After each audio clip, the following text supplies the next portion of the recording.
Where you at, Cory? Oh, there he is. Oh, hey. Hey, Hey. we're back together. Oh.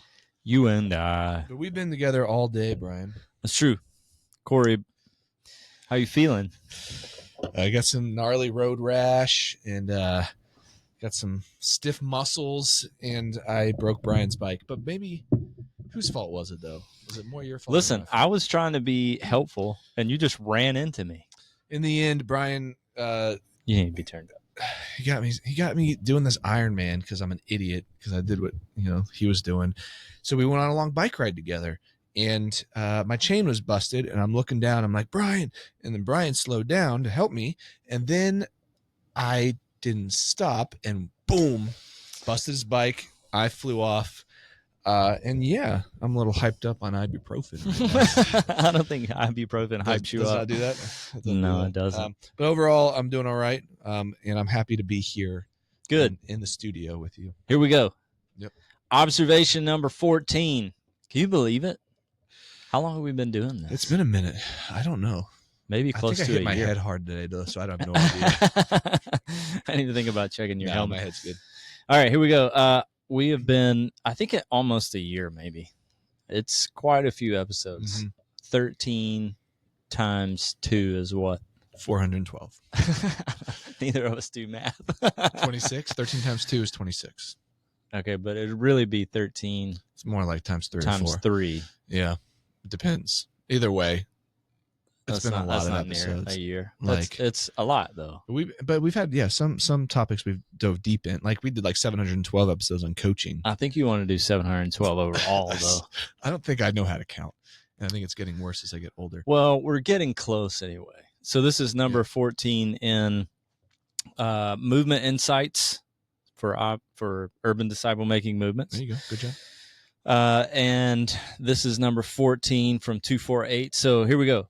Create ongoing team learning environments with application and reflection. Mm-hmm. So this is the observation.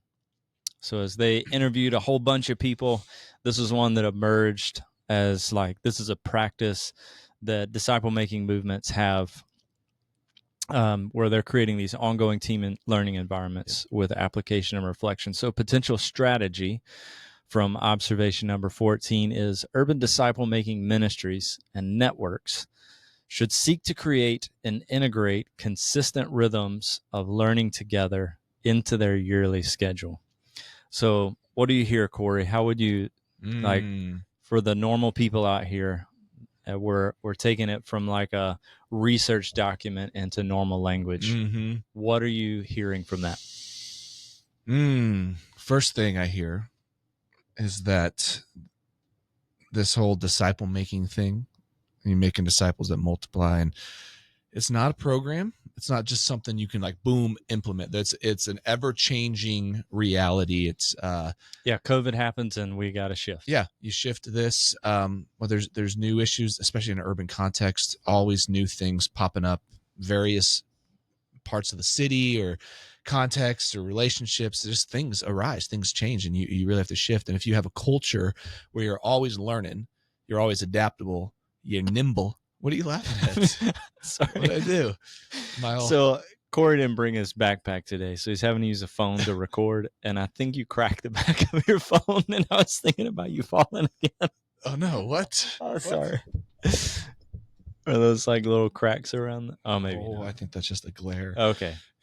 But it's very possible. All right. So that's just like I was thinking about you falling. Focus. So my point, Brian, thanks for asking, is that one of the best things, and we continue to have a culture where we're learning, where we're nimble, we're not just stuck in our ways. It always looks like this, it always looks like this, it always looks like this.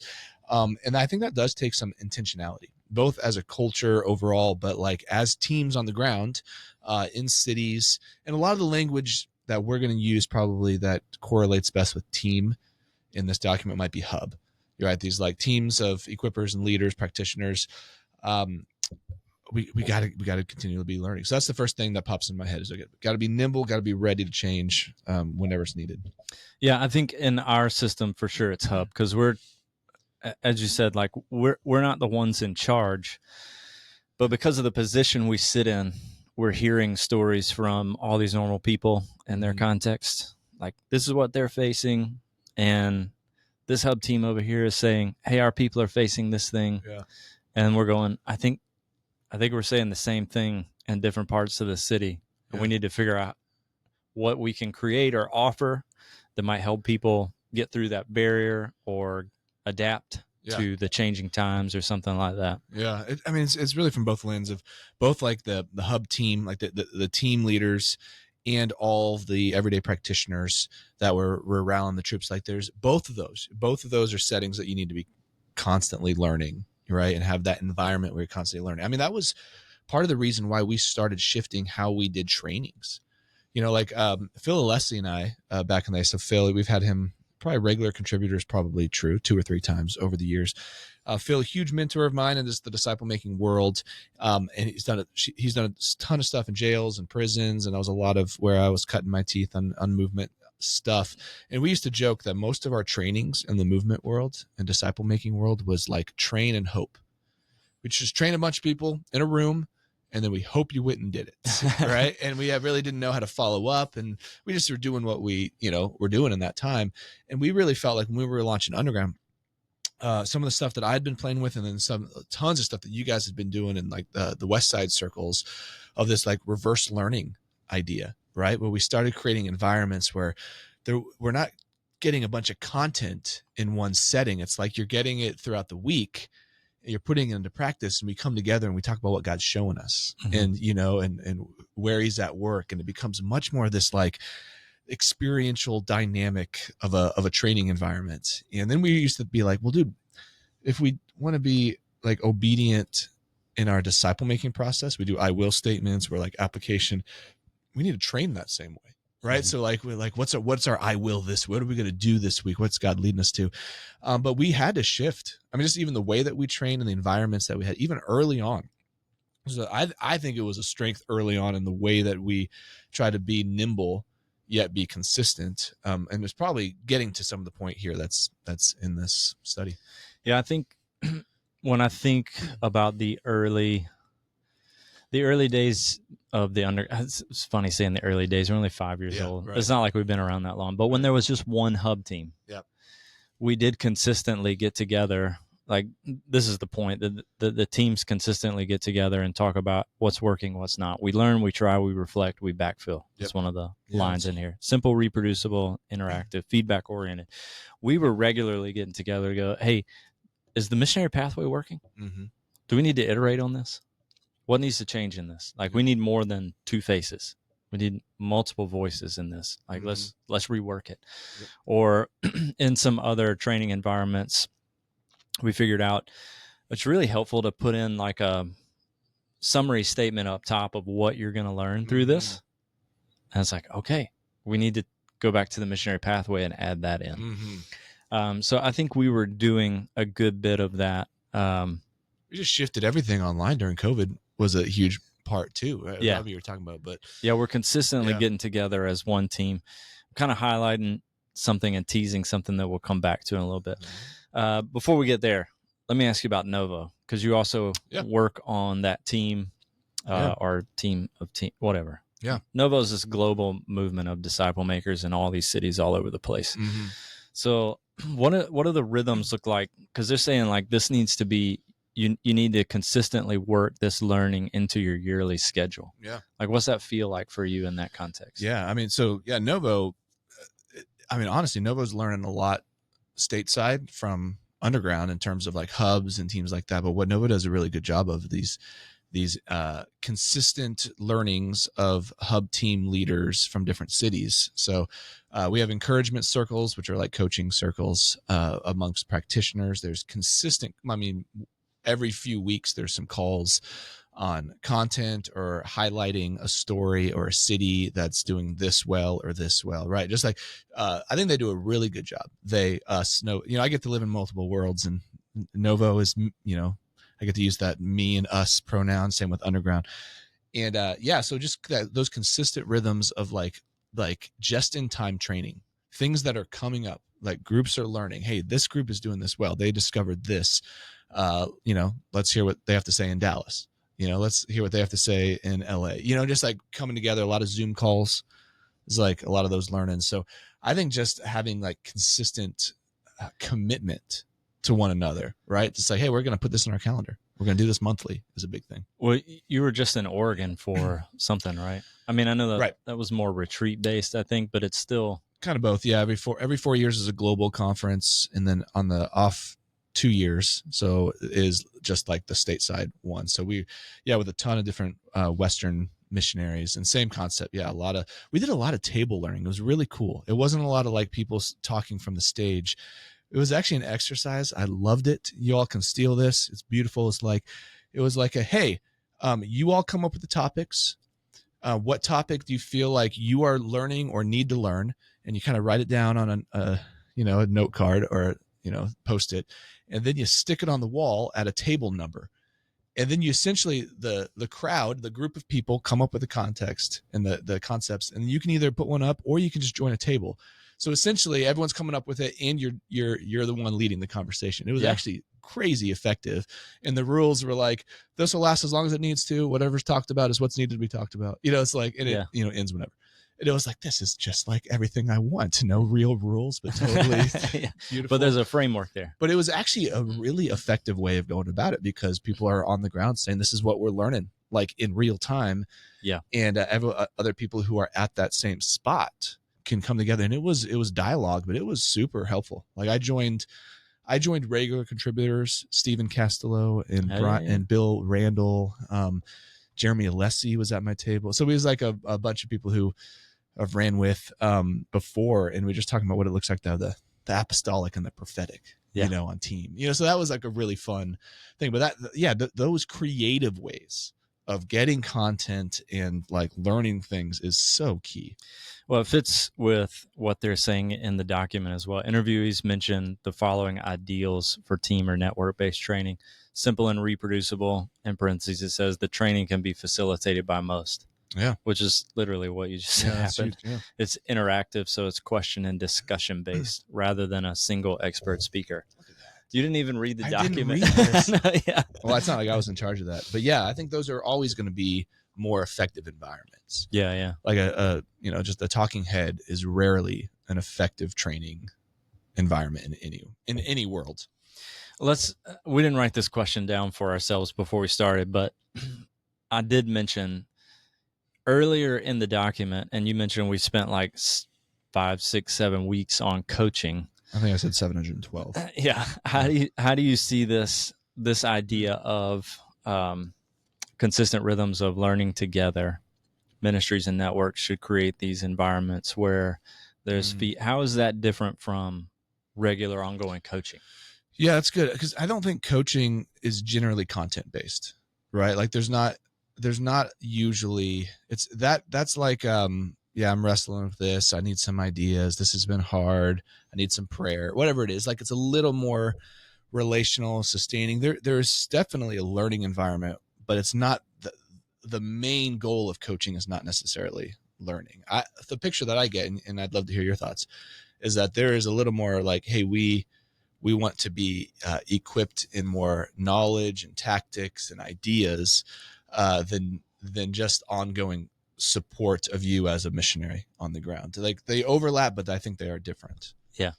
This one, I'm starting to think too, for those that are in leadership positions that might listen to this. This one is about the new paradigm.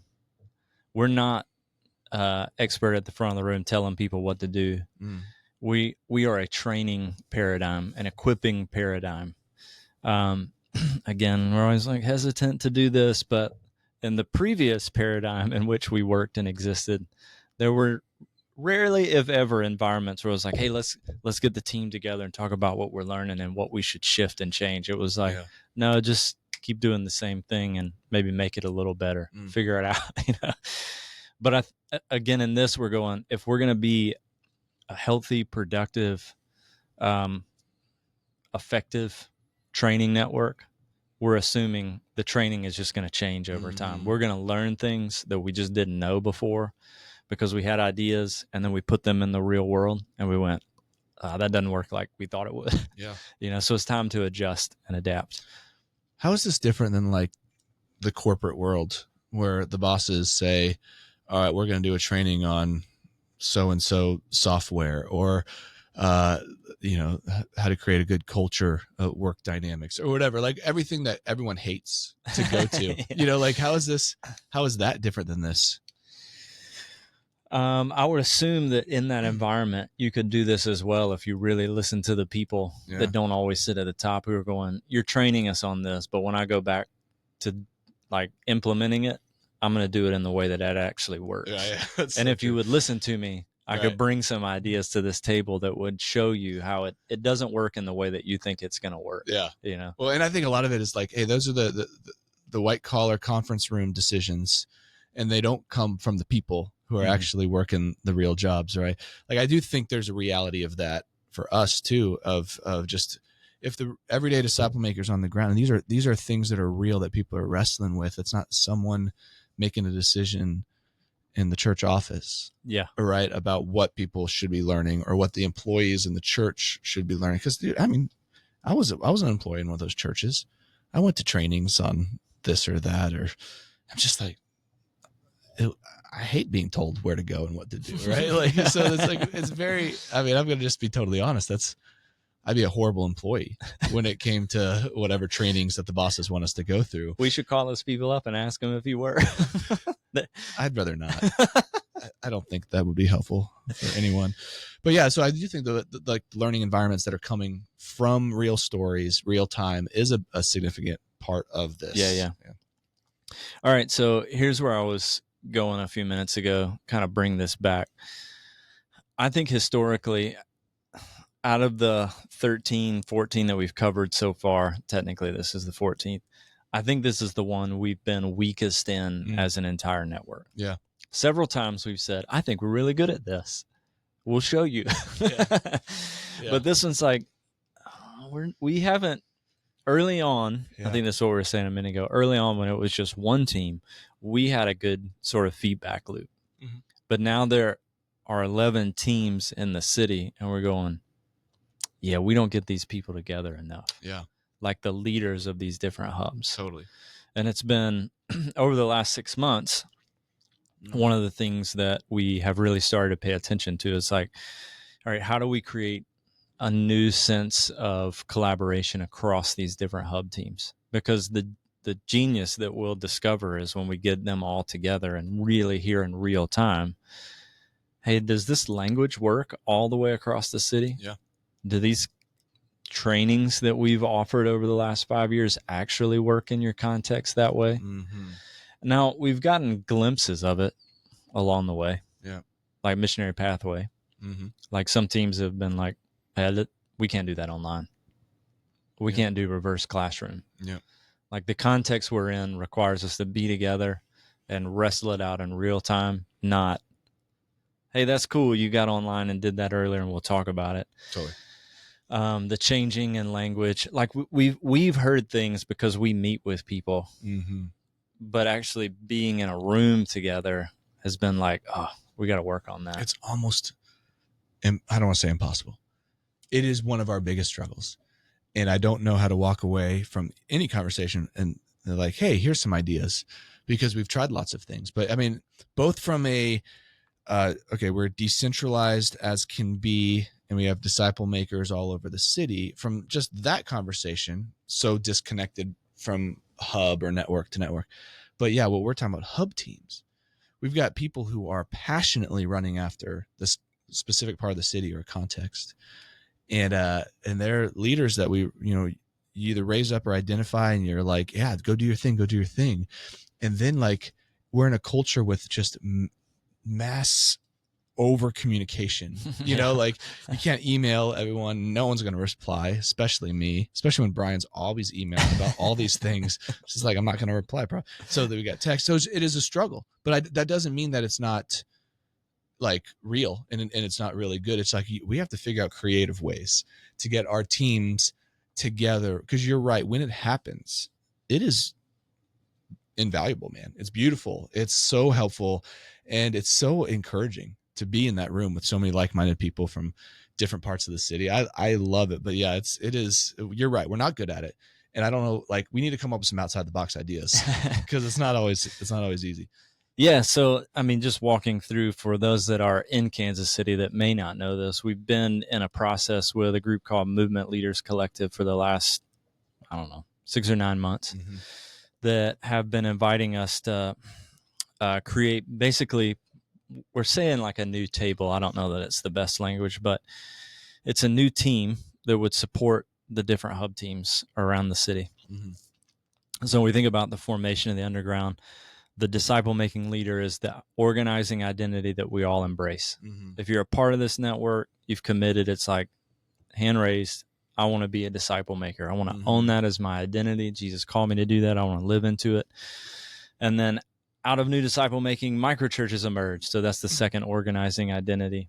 And then we've got this organizing identity around hub teams that support the disciple makers and the microchurches. And now we're saying we've gotten so decentralized. Is that the right word? Yeah. We've gotten so spread out across the city with all these different hub teams. We need a team that would focus just on those leaders who are focusing on their leaders. Yeah. And so it's been a fun process. And as we were reading through the document, thinking about like, we're weak in this, but we've actually been growing.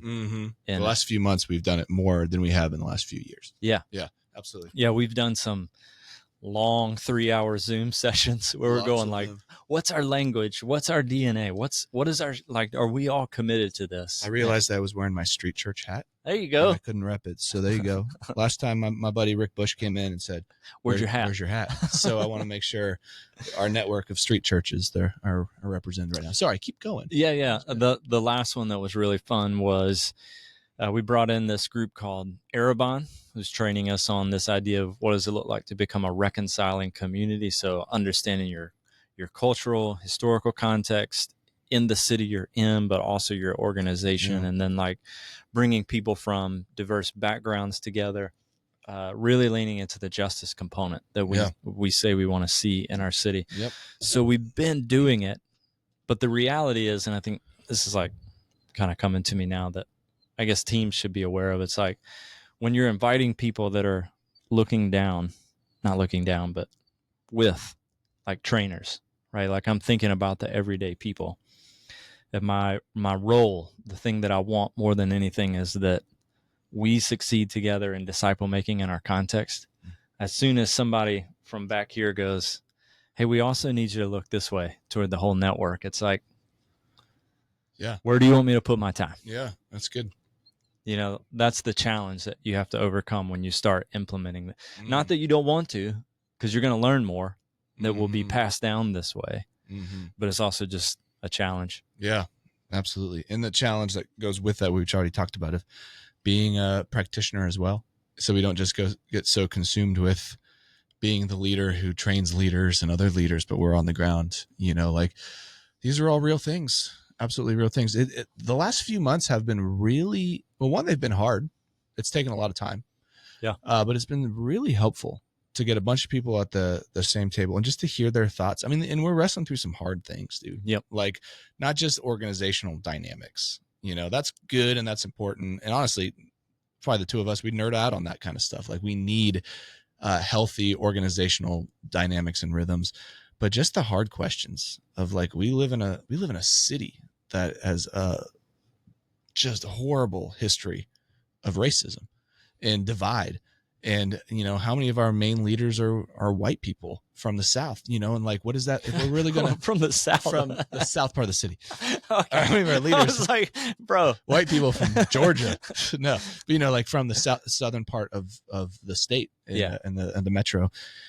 And, you know, so it's like hard things that we're wrestling through. We want our city to, you know, we want our leadership and our network to really represent the city as a whole. Yeah, and reflect like, it, all that stuff, man. These are hard conversations that we're wrestling through, but man, it's been so good that we're wrestling it together and we're learning things and we'll be able to look at the mirror and be like, man, we see some really good things, but we see some things that's like, man, we're not hitting the mark. You know, and like, that's good. If you want to grow in anything, you can't just be stuck, man. Earlier we're talking about shifting and changing, but maybe the second part of that is just being honest. You know, like we struggle in something, we're not good at something, and you need to be able to voice that together. And it's cool to be able to walk with others who are like, yeah, okay, let's grow in this area. Yeah. So I think you're actually hitting on why this appears to be fruitful in cities, why it appears to be a fruitful practice. So hit those real quick and then offer the questions for discussion as we wrap up. So consistent rhythms of learning together can help deepen team members' understanding and commitment to the movement's vision, values, and maintain common metrics of success, which is like, that's all the work we've been doing.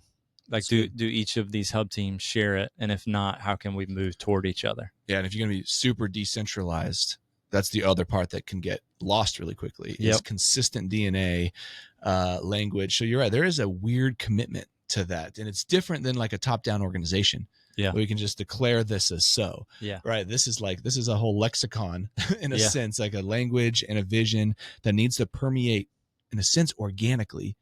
But how do you intentionally make that happen? It is a culture thing. It's a big deal.